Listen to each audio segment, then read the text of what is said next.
Alam mo naman pare, itong Stanley Pringle na, siyempre lagi, yan ang hirap pagka superstar. Napakataas ng Expectation, no? Expectation sa'yo. Pero pare, ito siguro kaya pa, pero sa maiksing panahon na lang. Yung flashes of brilliance niya siguro nandun pa din. Pero ano na lang, limited minutes na lang siguro. Talagang mabigat yung sinabi mo nga.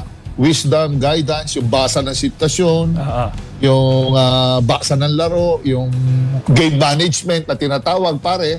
Kasi pare, mandando eh. Mandando si Pringle. Ito yung taong hindi nagtatago sa bola eh.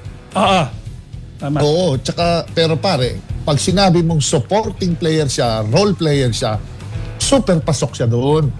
Pwede siya dyan pare mga panapos, pang magic bunot, pare, di ba? Siyempre, titignan ni Coach Yeng dyan yung kaya pa ba? Ang hanggang saan ang kaya nito, di ba? Medyo ganun ang magiging dating. Lesser roles, pero kung sakto siya sa rain or shine with the system of Coach Yeng. Pero ang pinakamabigat adjustment dyan, yung unpredictability ni Coach Yeng sa pagpasok sa kanya. Pwede siyang ipasok sa dulo, pwede siyang ipasok sa unahan, pwede siyang panggitnaan. Kasi alam mo naman natin pare, it's a total team effort, experience, yung titingnan mo na dyan team effort ng team, yung pero mabigat sa kanya dyan, yung experience, crunch time, pwede siya maging decoy, at he will show you the way. Pakikita niya sa'yo kung papaano yung ambag niya, kamo Will.